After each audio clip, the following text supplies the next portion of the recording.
Salam Horas menjuah-juah, juah-juah, Yahobu. Salam kebajikan dan salam keselamatan.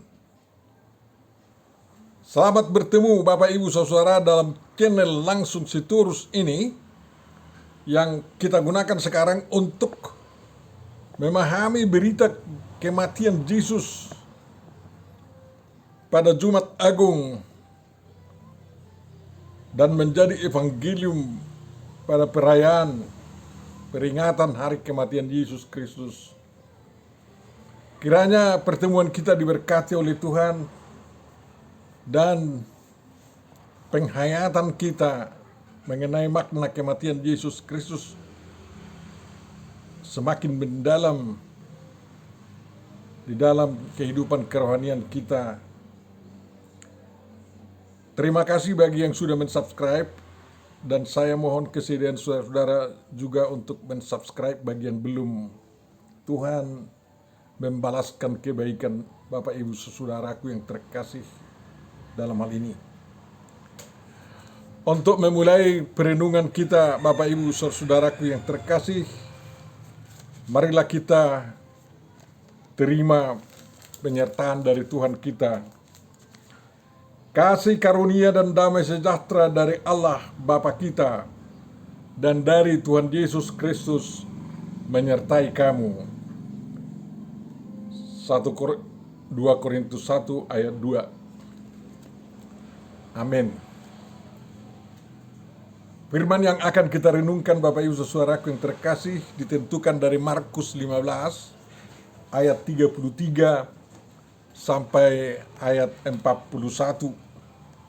Marilah kita baca apa yang diberitakan di sana. Pada jam 12, kegelapan meliputi seluruh daerah itu dan berlangsung sampai jam 3. Dan pada jam 3, berserulah Yesus dengan suara nyaring, Eloi, Eloi, lama sabachthani, yang berarti, Allahku, Allahku, mengapa engkau meninggalkan aku? Mendengar itu beberapa orang yang berdiri di situ berkata, lihat, ia memanggil Elia.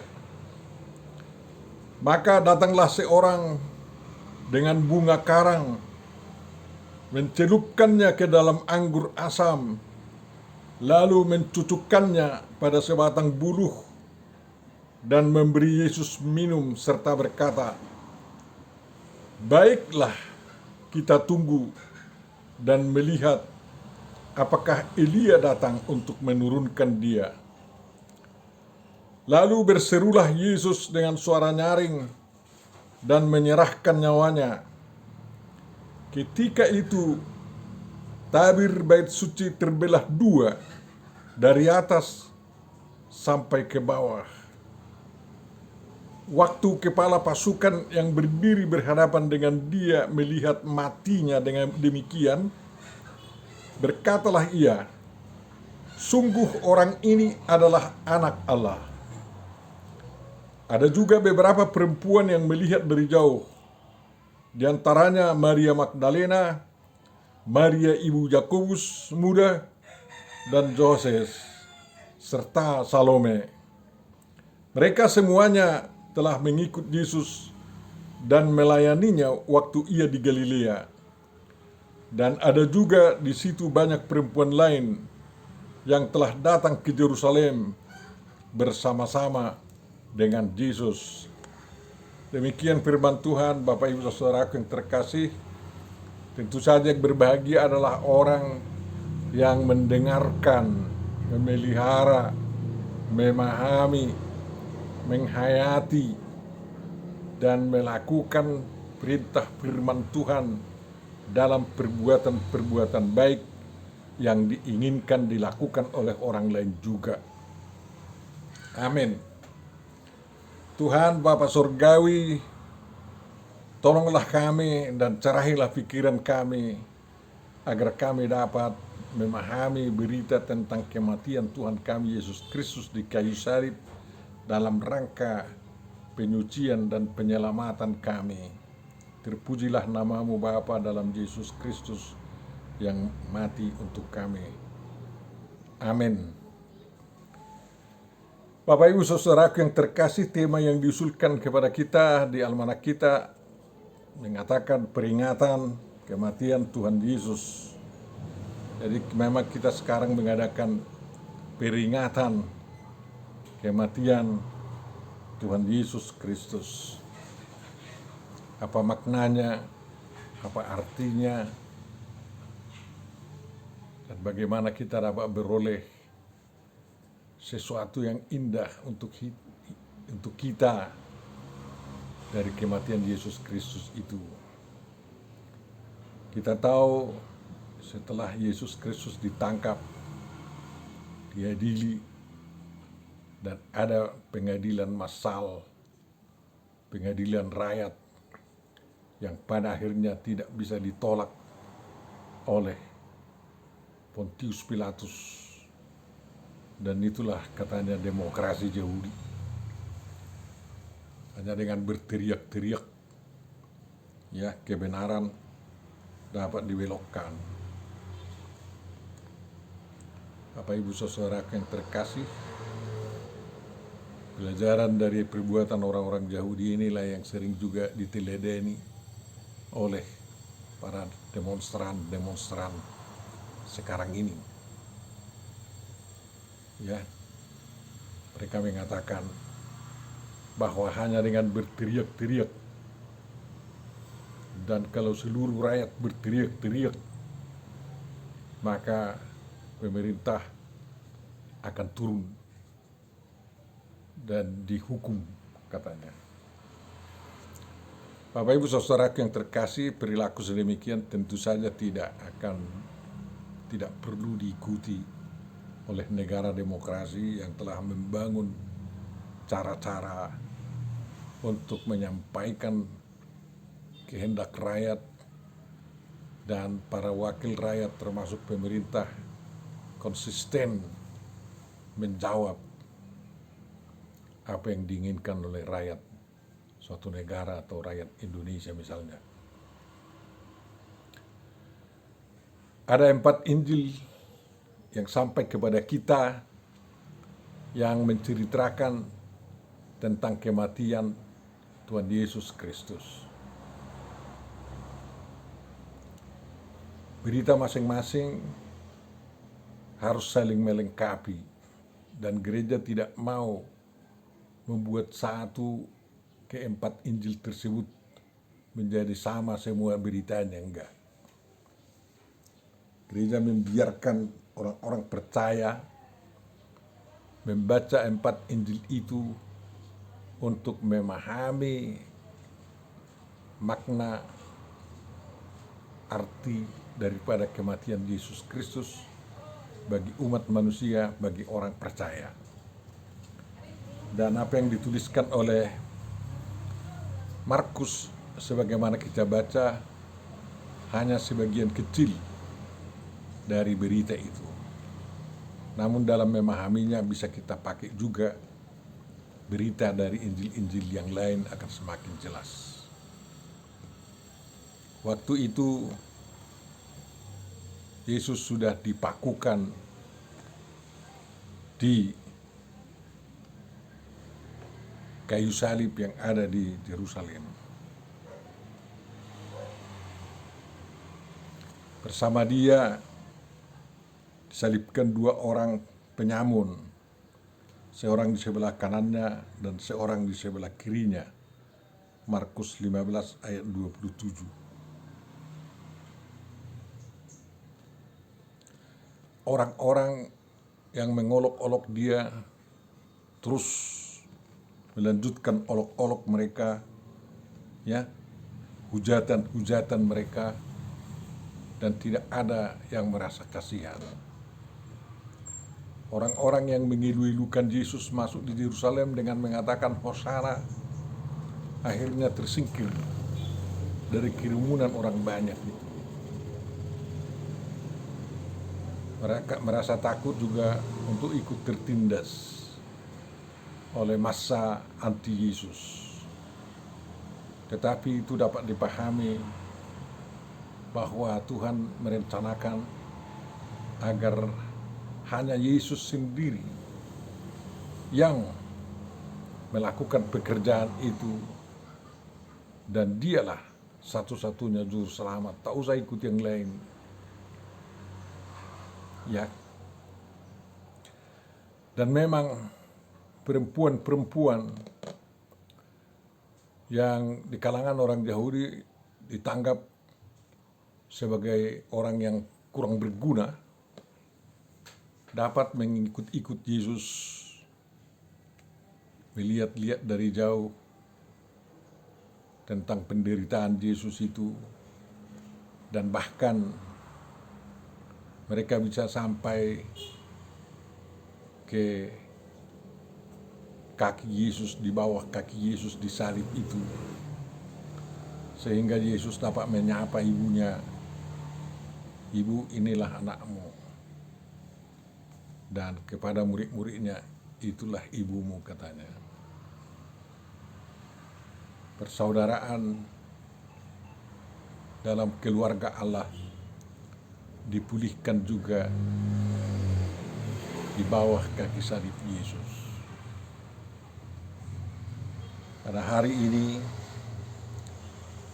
Markus memberitahu ada tanda ajaib dalam peristiwa ketersaliban Yesus sebelum dia menghembuskan nafas yang terakhir,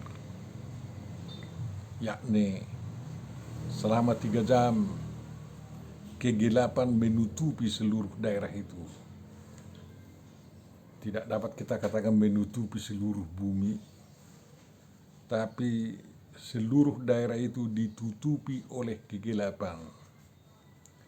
Seperti bumi ditutupi oleh kegelapan sebelum Tuhan melakukan tindakan-tindakan penciptaannya. Dan pertama-tama dalam berita penciptaan itu, Roh Allah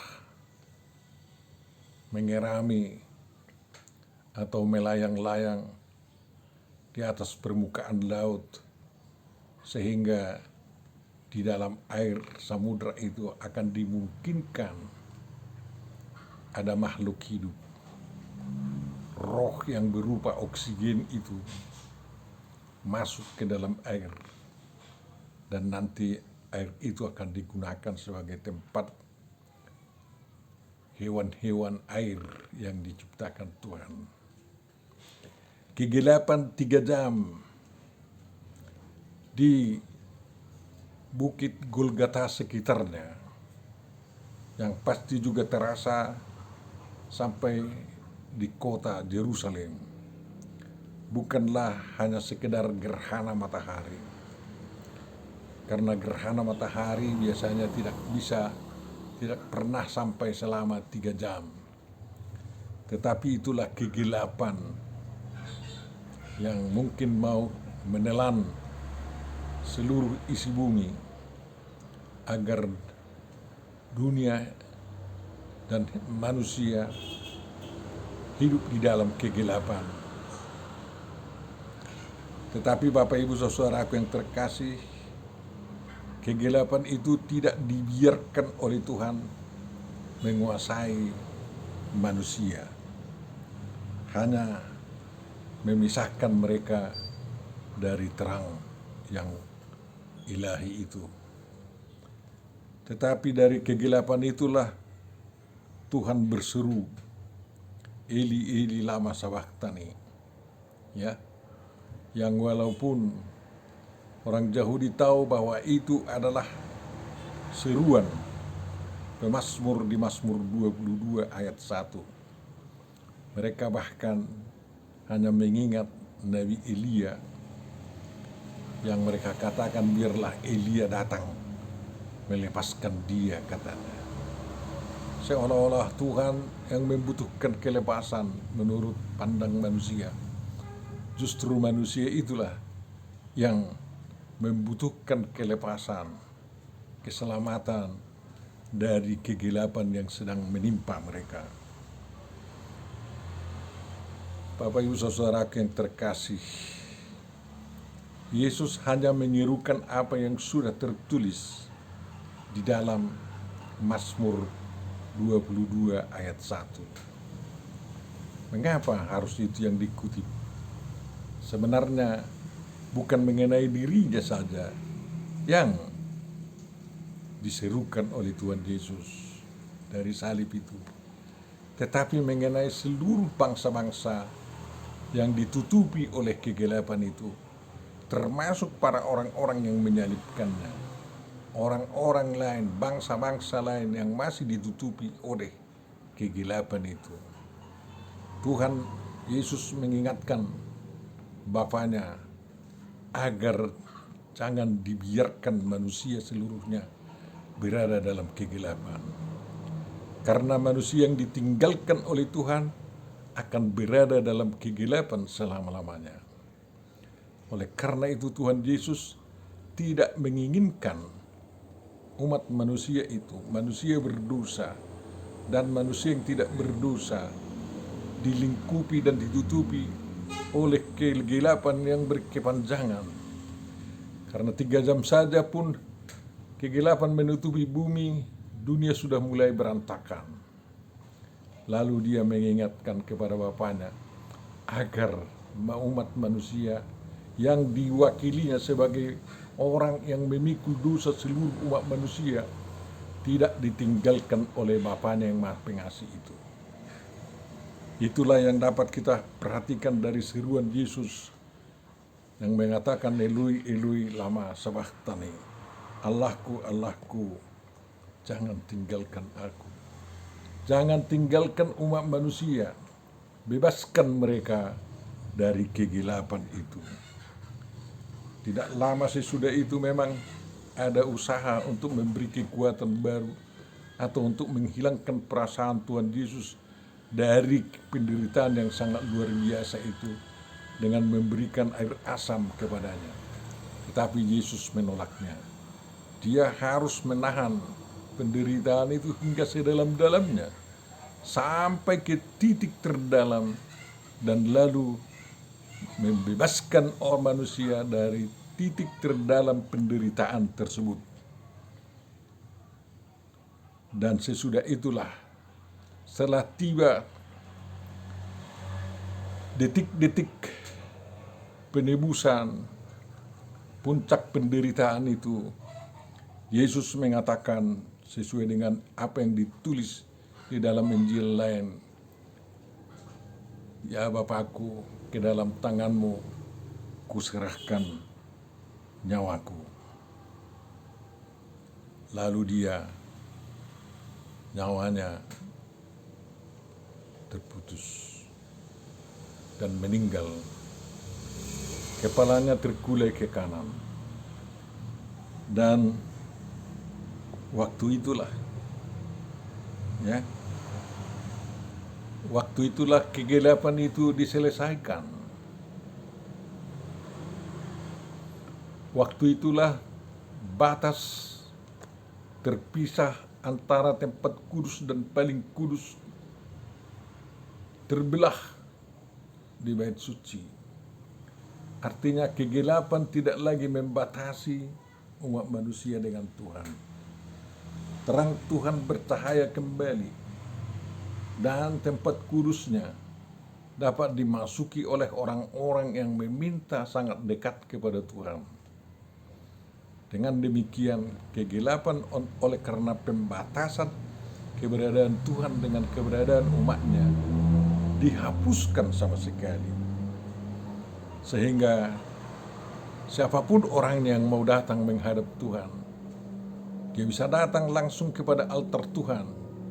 Itu bukan hanya pekerjaan imam besar saja. Semua umat manusia diangkat oleh Tuhan dari pembatasan-pembatasan keagamaan yang tidak ada gunanya itu. Artinya, datang menghadap Tuhan di altarnya yang maha kudus bukan lagi hanya hak prerogatif imam besar, melainkan menjadi hak prerogatif oleh seluruh umat manusia yang mau datang menyerahkan diri dan minta pengampunan dosa kepada Tuhan. Indahnya makna kematian Tuhan Yesus Kristus di salib itu sangat luar biasa. Dan dampaknya adalah dampak kematian Tuhan Yesus itu yang sangat mengagumkan.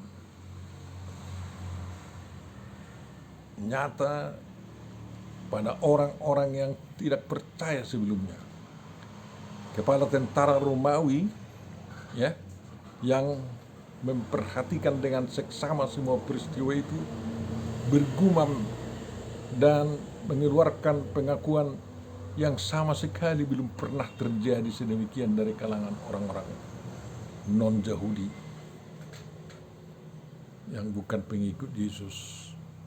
Sungguh dia ini, orang ini adalah anak Allah. Anak Allah dalam arti bukan seperti dipahami oleh orang-orang Romawi, tetapi anak Allah seperti dipahami oleh orang-orang Yahudi. Mengapa dia langsung bisa begitu? Karena dia juga mendengar bahwa Yesus mengajarkan tentang dirinya sebagai anak Allah. Ya. Bahkan orang-orang anti Yesus yang mendakwa dia juga menuduh Yesus sebagai menghina Tuhan karena Yesus mengatakan dirinya anak Allah. Tetapi komandan tentara pengawal ketersaliban orang-orang yang disalibkan ini mengaku pada akhirnya sungguh orang ini adalah anak Allah. Karena apa?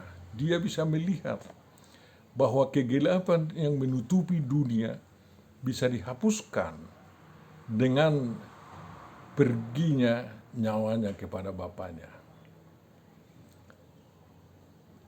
Batas antara manusia dan Tuhan dihilangkan. Sehingga mulai dari saat itu pergaulan antar umat manusia dengan Tuhan dibuka sama sekali. Dan orang yang berbahagia adalah orang yang memasuki pergaulan itu seperti diri daripada kepala tentara ini. Dan kita tahu di belakangan hari, karena orang inilah yang kemudian menikam lambung Yesus, sehingga dari lambung Yesus itu memancur darah dan air, dan dia semakin terkagum-kagum karena percikan darah Yesus dan air yang kena kepadanya. Lalu dia bertobat, dan dialah yang menjadi pemberita pertama tentang keanak-Allahan daripada Tuhan Yesus Kristus. Dan di dalam tradisi Katolik, bahwa kepala tentara ini yang memperhatikan apa yang dialami Yesus, yang terjadi di sekitar Yesus di salib itu, dan yang menikam lambung Yesus itu, bertobat menjadi Kristen dan diakui sebagai santa di kemudian hari. Bapak Ibu saudaraku yang terkasih, ada beberapa perempuan di sana yang melihat dari jauh, dan pada akhirnya mereka datang ke kaki Yesus. Mereka inilah yang menikmati tetesan darah dan air yang memancar dari kaki Yesus. Itulah yang membasuh mereka, yang melepaskan mereka, dan memberikan kekuatan kepada mereka mengikut Yesus sampai ke kuburnya. Dan kemudian besoknya akan pergi ke kuburan Yesus membalseminya. Tetapi ternyata Yesus telah bangkit, dan perempuan inilah menjadi saksi pertama tentang kebangkitan Yesus Kristus itu. Dan laki-laki yang diwakili oleh Petrus mengetahuinya belakangan. Dan orang-orang yang berjalan ke Emmaus mengetahui bahwa Yesus bangkit melalui penampakan diri Yesus kepada mereka. Cara-cara pengakuan untuk kebangkitan Yesus itu masih terjadi sampai sekarang. Karena itu Bapak Ibu saudaraku yang terkasih, ya, mari kita memaknai dalam hidup kita kematian daripada Yesus itu. Kegelapan yang menutupi hidup kita berubah menjadi terang hidup kalau kita menerima Yesus sebagai orang yang telah berseru kepada Tuhan agar kita tidak ditinggalkan oleh Tuhan. Dengan demikian, Yesus itu membuat Tuhan kita yang Maha Kuasa itu tetap Immanuel bersama kita. Lalu juga penyampaian rohnya kepada Tuhan menjadi tiruan kepada kita untuk menepati apa yang telah dikatakan Yesus kepada orang yang disalibkan di sebelah kanannya. Hari ini engkau bersama saya di Firdaus. Dan kita pun seperti Yesus Kristus, kalau kita menghembuskan napas terakhir di dunia ini, roh kita diangkat langsung masuk ke dalam Firdaus. Tidak ada roh kita yang gentayangan di dunia ini. Makanya kita tidak melakukan kebaktian 7 hari, 30 hari, 100 hari, 1000 hari mengenang kematian dari orang-orang kita. Karena kalau kita menghembuskan nafas terakhir, roh kita langsung diangkat dan dibawa ke Firdaus. Bapak Ibu saudara-saudaraku yang terkasih, itulah penghiburan kita, bahwa dengan kematian Yesus telah dibuka jalan keselamatan kita. Darahnya yang tercurah di Bukit Golgota menjadi darah penebusan seperti darah anak domba Tuhan yang menebus kita dari segala perbudakan yang ada di dunia ini. Kita selamat.